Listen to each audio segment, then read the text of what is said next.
Hello, everybody, and welcome to the Crypto Hipster Podcast. This is your host, Jamil Hassan, the Crypto Hipster, where I bring you entrepreneurs, founders, co-founders, executives, amazing people all around the world in crypto and blockchain. And today I have an amazing guest, and his name is really easy to pronounce compared to a lot of people. His name is Scott Krone.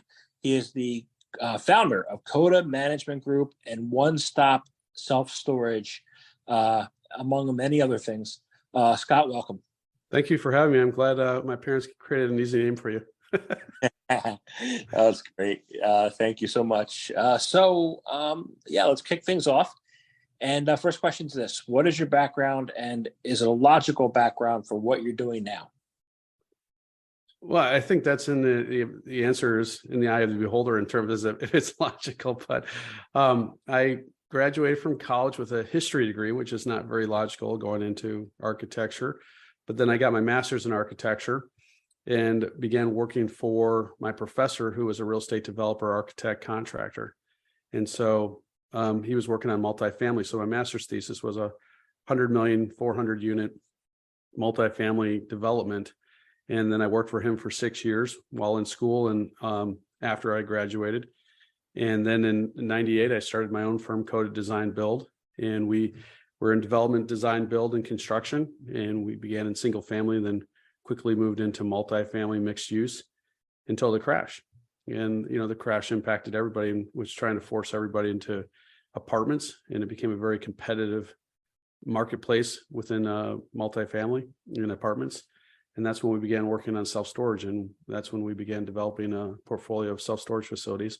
And now we do development, design, build, as well as have our own brand, One Stop Self-Storage, and we manage that.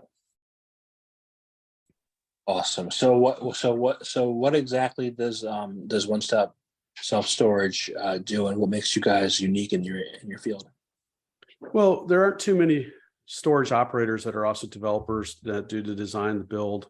So we're vertically integrated throughout the entire process.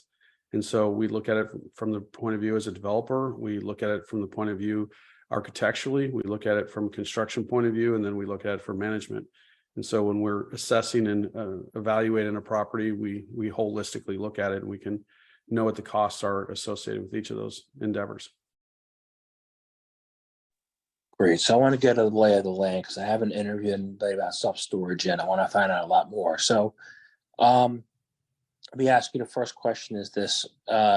What are some mind-blowing facts about self-storage investing? Well, one, how resilient it is in recessionary markets. We went back and looked and studied it in terms of the last 4 major recessions. And we're technically in the recession right now. And I know a lot of people don't want to feel that way or argue that way. And that's not the point of this conversation. But, I began looking at the last recession when we had that massive downturn during the pandemic. And in each of those cases, the occupancy level slightly dropped and then increased in every single recessionary market going back to 1979. And so, when we look at that, it's a good indicator how some people have deemed it recession proof. I don't think there's anything proven in real estate. I think once you prove something, the market will shift on you, and the market is a lot more powerful than any one individual and tends to wipe people out when they think they have something that's proof. So that's why I designated it recessionary resistant. And so that's one thing. The second thing is it's very demographically driven. So we can look at a market and know what the supply demand index is and know where we are in relationship to that supply demand index. And so that we can avoid markets. If we see that the saturation is too high, then we avoid those markets. And if the saturation is low, then those are markets that we begin focusing in on. The next thing, it's a combination of retail and real estate. And so there's very much a retail component to the business, but ultimately it's evaluated and tied to the real estate. And the fourth thing is that it serves people in both residential and commercial. And what we've seen during the pandemic is that 50% of our tenants, our clients, are companies, and the other 50% are individuals.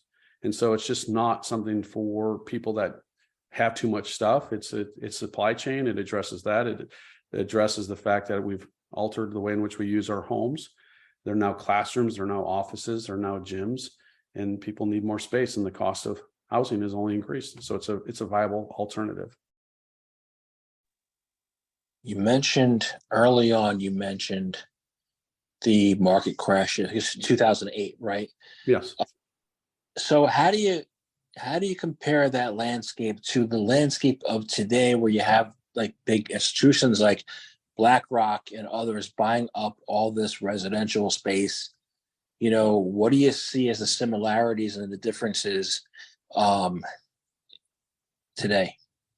A year and a half ago, I presented at Vegas when I was winning an award. I was, presented with an award for real estate leadership, and I compared it more succinctly to 1979, the recession of 1979, due to the fact that the market conditions were most similar to that. 08-09 crash was due to the heavy over leveraging and the multi layers within the leveraging of the banks in terms of the debentures, which created the crash. I don't think we have that sort of situation now, but we have the massive inflation, we have the massive fuel prices, we have unemployment. I went and compared like 10 different factors comparing today to 1979. And I presume you were alive in 1979. I don't know if you remember it. Yeah, I was 8. Okay, you were 8. I was about 10. So there was long gas lines, right? And you couldn't buy gas on certain days if your license plate wasn't had the right ending. If it had to end in a number or a letter, then you couldn't buy gas. And I went back and looked at it, and it was like the cost of gas adjusted in 1979 was $2.35. In Chicago, we hit close to $7. Unemployment, 6 million people, 79 to 70. The rate of inflation, we're actually exceeding the rate of inflation comparatively.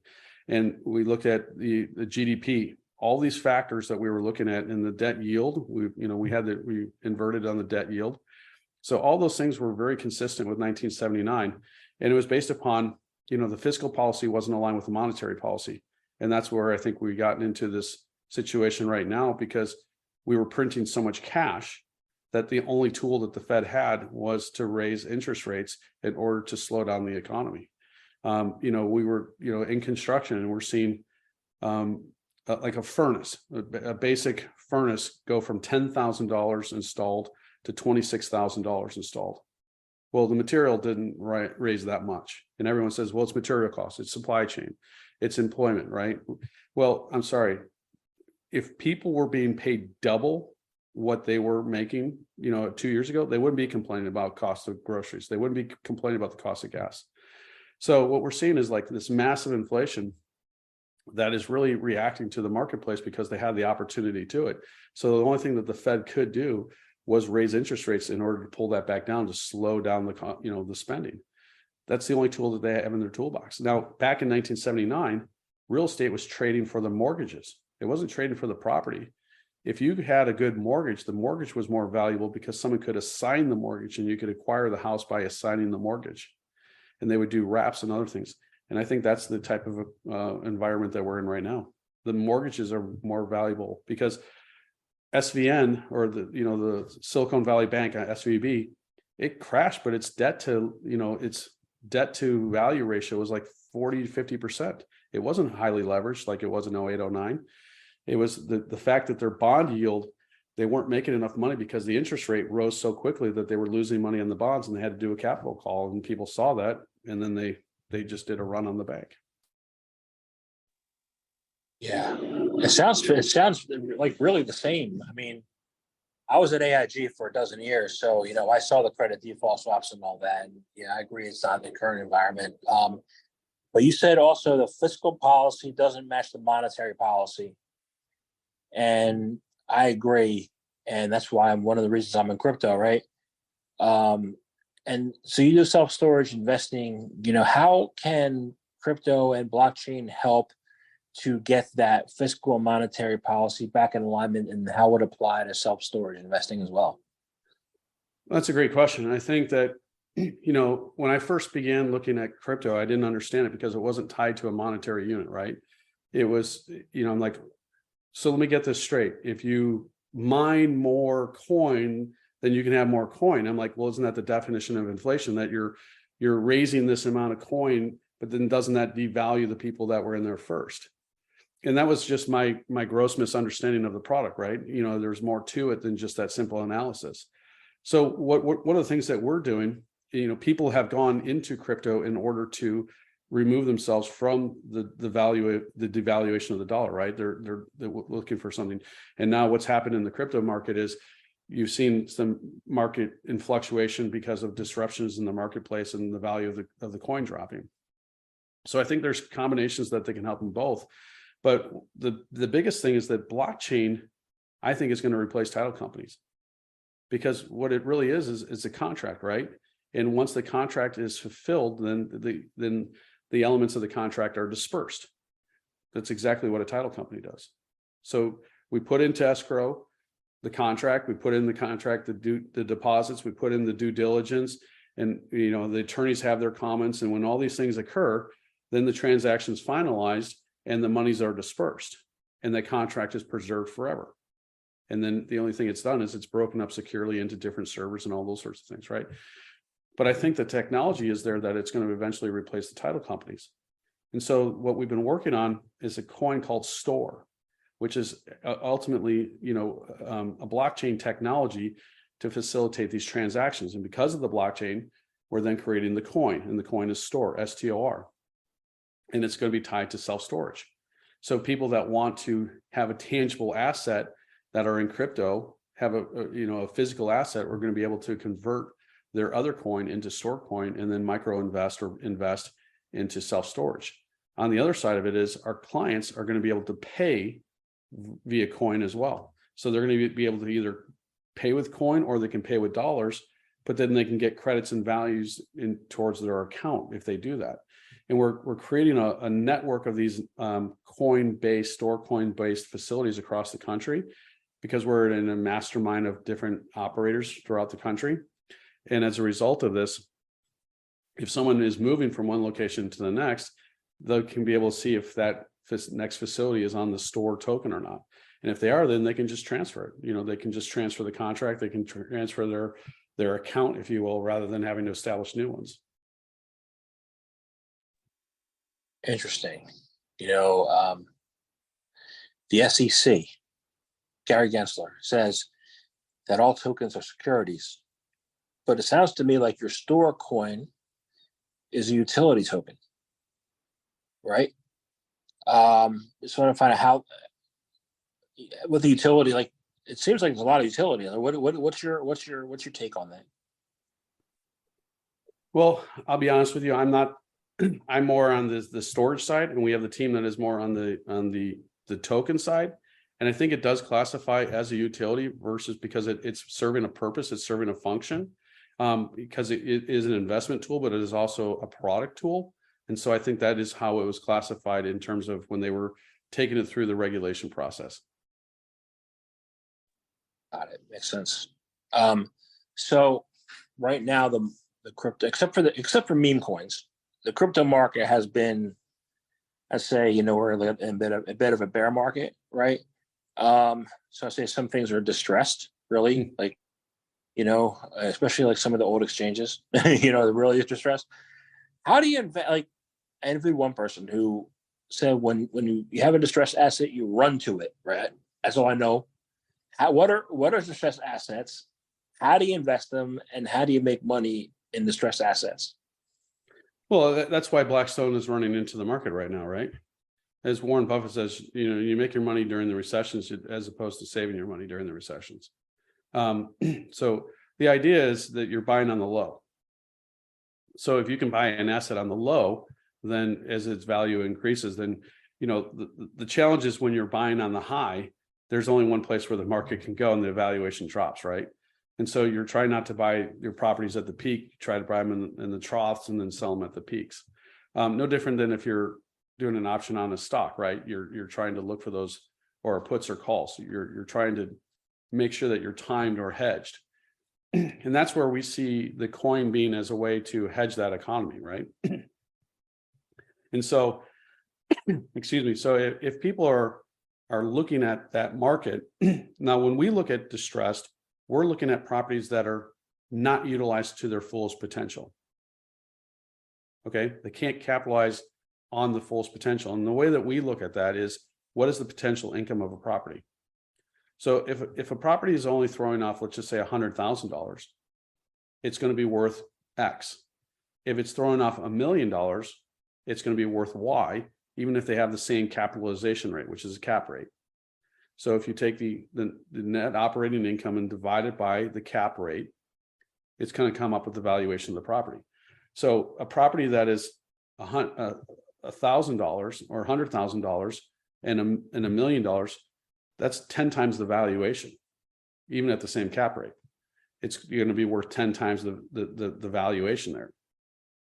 So that's the power in that. So what we try to do is, we're looking at properties that are not being utilized right now. So we've taken what we call distressed, underperforming commercial buildings that don't have the lease potential anymore because the uses have changed. Like we're seeing big boxes go dark because people aren't buying as much in stores, or office buildings or other things along those lines. And if we can convert them into self-storage, then we can take the rentable square footage from, like, call it $3 a square foot up to $20 a square foot. And so we can increase the valuation of the property just by increasing the NOI. And that's the thing with self-storage. Even though it's a retail business where we're selling lockers, it translates into real estate because of the price per square foot. So I want to find out what trends then, or what macroeconomic trends are you seeing where it's not utilized properly, like, to get a lay of the land. What micro trends that we're seeing throughout the country? Is that macro? Yeah. Well, the macro trend that we're seeing is that in self-storage, saturation used to be around 7 square feet per capita, and 10% of the economy was utilizing self-storage. Now, in some locations like the East Coast, Florida and such, we're seeing saturation rise as high as 13 square feet per capita. So almost double. So there's this tremendous demand for more and more storage, even in oversaturated markets. During the pandemic, the price per square foot, the rental rates, was at the ultimate high. And it's pulled back now. It's dropped about 20%, but it's still higher than where it was before. So we're seeing this larger push on demand, and we're seeing an increase in rental rates, and we're seeing occupancy holding. And that's because of inflation. Change in the marketplace, right? It's more, if someone's going to go and buy a bigger house right now, they can't afford as much, right? With interest rates almost double, they just can't afford nearly the size home. So they're being forced to stay in there. And also the demand on apartments, when there's this huge demand on apartments, because we've had this huge, since 08-09, there's been the number of housing starts has not even reached the same level back to 08-09. So it dropped dramatically. So we have this huge gap of not enough housing within the marketplace. So the people that were trying to rent to buy houses can't buy houses. So they're forced to stay in it, which is raising the rental rates, right? Which then makes it harder for someone to get an apartment. So they have to get a smaller apartment, which puts bigger need on self-storage. So all these factors on a macro level are impacting the housing market as well as impacting the storage market. And how do we fix that? Is it new politics? Is it new politicians, or what is it? Blockchain? How do we get out of that, that pattern? Well, I think it's like life, right? There's just not one answer, right? I think it's going to be a combination of things. I went back and being a history major, you said, is it logical for a history major to be in real estate and self-storage? And the answer to that is absolutely not. Everyone asked me if I was going to be a teacher and a college professor. And I was like, I actually ended up doing that, but I was not going to be going back to teach history, So I've taught architecture and I've taught some business classes and things along those lines. But I do appreciate history and I do look at history. And what I've seen is that when we've had these trends in the presidential, because you said, is it changing politicians? the U.S.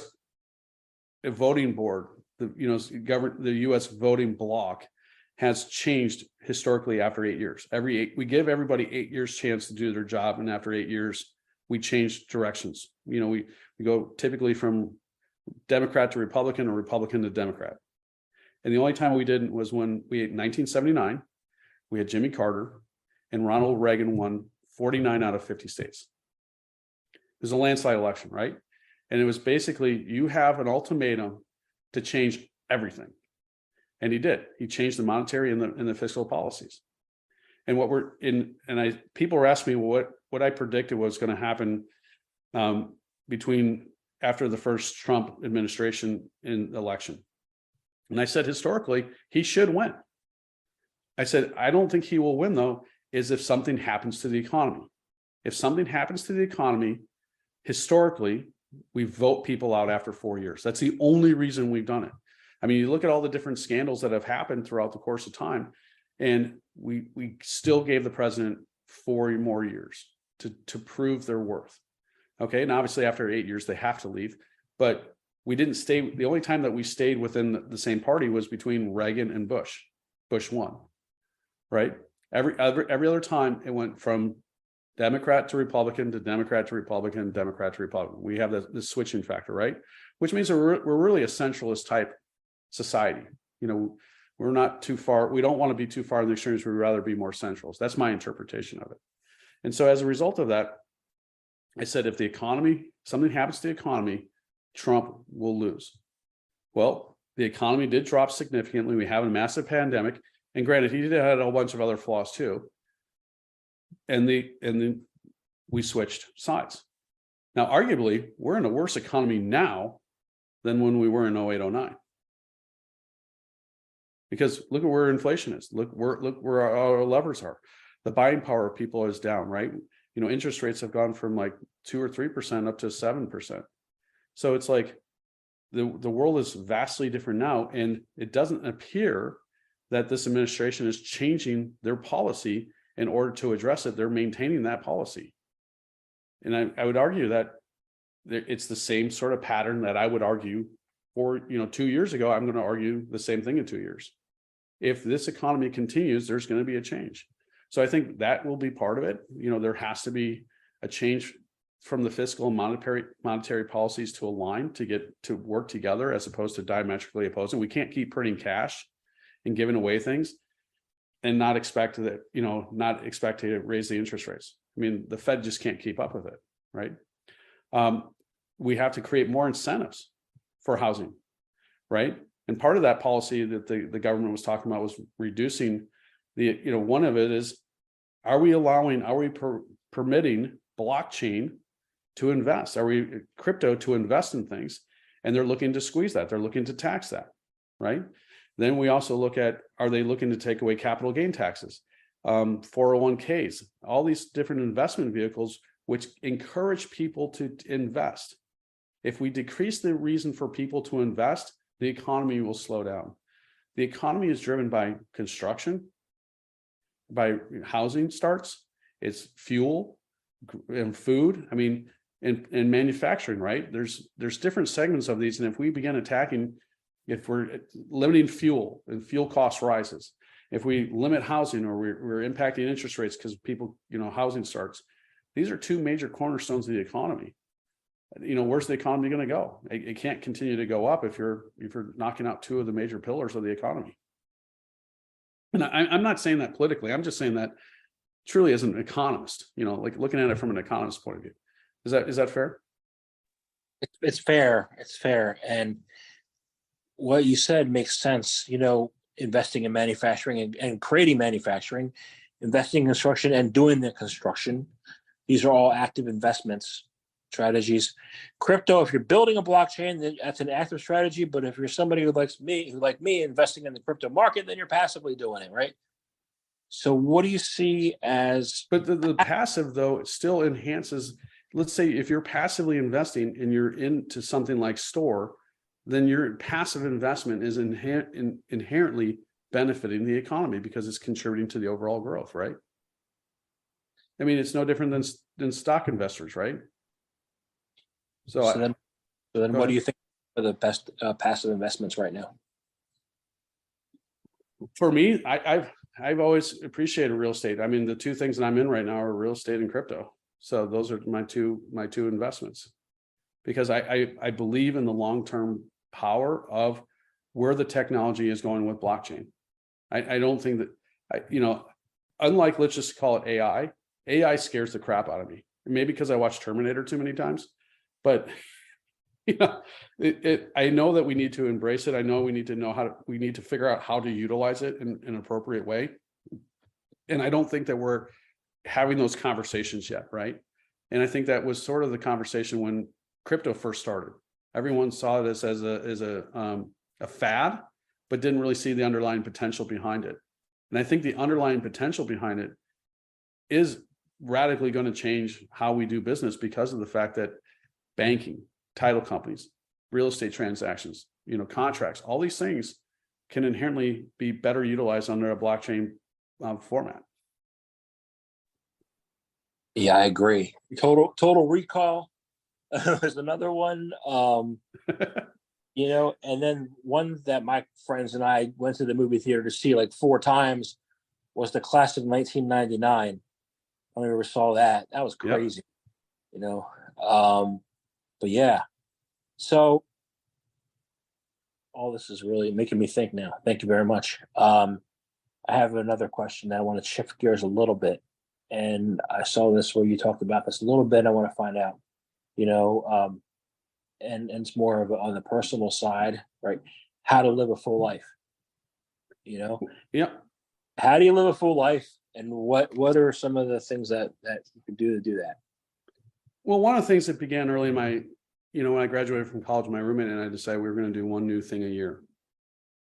And so, that's led me to, swimming with sharks, or climbing Mount Kilimanjaro, or, learning how to paddleboard, or, it doesn't have to be expensive things, right? It's just continuously pushing yourself to learn and grow and develop. The other side of it is recognizing that there are different elements or stages of each person's life, each person's day. And I have to block out time for myself in order to clear my head and not be distracted with noise, music, phone, whatever it is, and have that quiet time, that solitude and silence, in order to allow those thoughts to come up, because those thoughts aren't loud thoughts. Those are very quiet thoughts that get stifled out very easily by other distractions. And that's where the creativity and the juices come from, is when you sit quietly and you allow yourself just to relax and think, and your mind to begin, revealing these things that, you can come up with. And so for me, that begins with paddle on Lake Michigan, 9 months of the year, at 5:30 in the morning. It's, I'm out in the middle of the lake. Well, not in the middle of the lake, but I'm out in the lake. There's no cell phones, there's no distractions. And it's just, I can have that time. The other 3 months, either 3 to 4 months, we're still walking the beach, but there's something about starting the morning with a heart of gratitude and silence. And, one of our good friends, when we met him, he was a self-described curmudgeon, and he was walking by himself, and he has his dog and we have our dog. And over the course of the couple of years, we've seen this transformation in him, where he's like, one day he met us, he's like, we have to get down there right away. It is so beautiful. And he was like running down there. And, before he'd be like, just going through life like that. Now he's actively looking forward to that time, looking forward to that period of being on the beach, beginning with gratitude and solitude. We still have our negative moments. We still have our down times. We still have those things. But the point is that, we've seen a transformation in our lives. We've seen the transformation in other people's lives when they begin their day. And it doesn't have to be at a beach. It could be a walk around a park. It could be walk around a lake. It could be walk through the forest. Wherever it is that you have your time to create that silence and solitude, or that alone period of time, so that you can allow your mind, that, the inner voice to come through and begin, so you can begin hearing your inner voice. Gratitude and solitude, being a member of the 5 a.m. club. And what else was the third one? Silence and solitude, and then gratitude was the other one. Yep, got it. And what can entrepreneurs do, like in the daily life, like with the gratitude? How can people, like, I'm grateful for what I have left, not just what I have, but what I have left, right? So how can people begin to gain that sense of gratitude? Because it seems like a lot of people don't have that right now.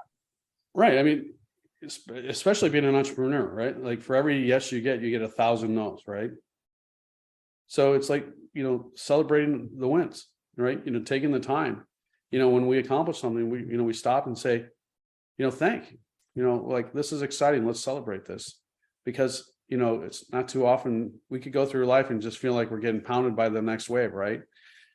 Sometimes we go out there and the waves are 6 feet and we're trying to surf them and you're just getting hammered by the waves. That can feel like the life of an entrepreneur, but everyone projects it as like surfing like this 100-foot wave and there's like, woo, right? But then, there's times when you wipe out on that 100-foot wave and you're underwater for a very long time. So, when you come to the top, you better be gratitude. So we all have those periods of times when we feel like that 100-foot wave is crashing down on us. Yeah. Yeah, this goes back to something somebody told me back in 2017 when I left the corporate world and became an entrepreneur. It was like the highs are really high and the lows are really low, Absolutely. Yeah. So awesome. Well, I really enjoyed talking to you today. This has been a wonderful conversation. I guess I have one final question. Again, thank you very much. It's probably an easy one. How can people find out more information about you, about what you do, about Coda, One Stop, any of that? How can they do that? Well, I appreciate it. If people want to learn more about self-storage and they reference this show, we're happy to email them 2 things. One's a feasibility study that we did on the property. They explain why we chose to invest in that location, but it also explains the overall real estate, self-storage market. And we're also giving them a self-storage deal analyzer. So we'll give them those 2 tools. And, the best way to get hold of us is at info@Coda, CODAMG.com. That's info@Coda, M as in management, G as in group.com. Awesome. Thank you very much for your time today. Thank you for having me. I appreciate it.